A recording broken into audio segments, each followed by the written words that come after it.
The final chapter revisited twice. Marvel Comics and Power Records battle for the Planet of the Apes. Part 2. A new film helped keep licensing rights alive, as the Curtis magazine indicates. Marvel Curtis, unlike Fox, could not afford the luxury of releasing disappointing material. Producing quality work was a must, but even exceptional stories could only do so much. The magazine lived and died by sales, and the decreasing popularity of Planet of the Apes would drag the magazine down. Writer Doug Mensch and a collective of pencilers had to make the best out of their battle for the Planet of the Apes adaptation. The art team featured Virgilio Redondo, Dino Castrillo, Marshall Rogers, Sonny Trinidad, Alfredo P. Alcala, and Vicente Alcazar, and all did a fine job. The creative team worked hard to elevate the source material.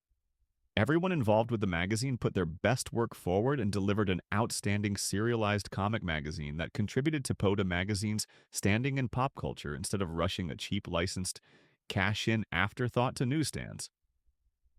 Ultimately, the Curtis magazine imprint could not outrun the inevitable. As mentioned, issue number 29 served as the fan-favorite publication's final issue and Marvel's POTA's swan song. The battle adaptation did its part to contribute to a high-note ending. The serialization effectively used its medium to make the story enthralling. The effective use of comic book storytelling contributed to many improvements. In the film, John Huston's Lawgiver provides a prologue that seems tired. However, the artwork that launches the story makes brilliant use of black and white art and inks to recreate the introductory soliloquy. The various panel depictions of the Lawgiver draw the reader into the story, hooking the reader right at the beginning. Mensch continues this approach by focusing heavily on character motivations and subsequent actions throughout. Well-crafted film adaptations, be they in novelization or sequential art form, give the reader something more. The serialization delivers that more by fleshing out the characters and the story better than the filmed version. We see this when the work fleshes out the gorilla antagonist, General Aldo. He remains brutish, aggressive, and simple-minded, but panel descriptions present insights into Aldo's character.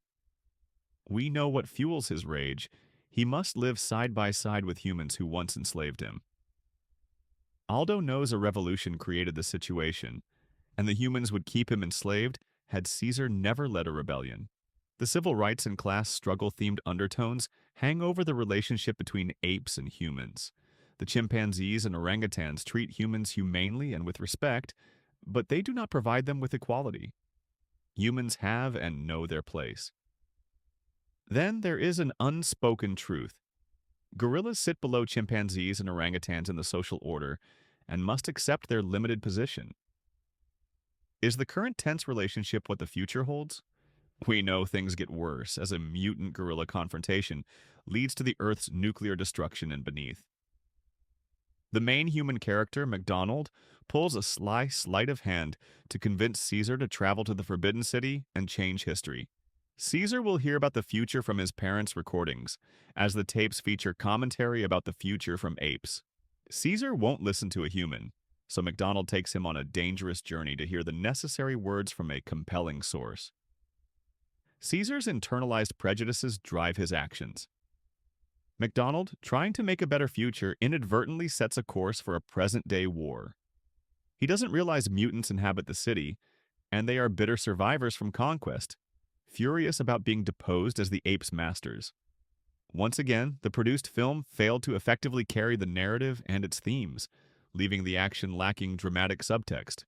The Curtis adaptation doesn't suffer from similar missed opportunities. The adaptation's overall narrative has an observational feel, as if someone watches the events unfold and carefully documents the action, while providing personal commentary through the descriptive boxes. The approach pulls the reader into the story and never comes off as rushed or dull. The imperative nature of the plot propels the story. Battle for the Planet of the Apes focuses on a struggle for the future. However, humans, gorillas, chimpanzees, and mutants all have different visions and preferences for the future. A thematic focus Mensch expertly hones to create drama and conflict. The serial also corrects many deficiencies found in the film. See the artist's renditions of the mutants' appearances. The depictions show the mutants suffer terribly from radiation exposure, something not possible due to the film's special effects limitations. The reader also discovers the mutants' fear. They don't want their self-contained world invaded, leading to their overreaction to Caesar, MacDonald, and the orangutan Virgil's invasion. Again, the focus on the characters helps the proceedings remain compelling. An intriguing touch not seen in the film involves Caesar's loss of facial hair after traveling through the Forbidden City. The hairless face draws obvious parallels between apes and humans, showing they are not as different as they appear outwardly and inwardly. Governor Breck's character also comes off as more insane, and a brutal confrontation during the climactic battle sees the former slave master use a flamethrower to torture a prone Caesar while longing for his days of supremacy. Breck's hatred drives the war, not so much a desire to launch a preemptive strike to preserve the mutant city. Mensch clearly had access to earlier screenplay drafts. The flamethrower sequence appears in the final draft of the script, and it's harrowing. The filmed version, which features a returning Inspector Now Governor Culp instead of Governor Breck, has Culp threaten Caesar at gunpoint. While less violent, the cheaper gunpoint scene lacks the dramatic punch.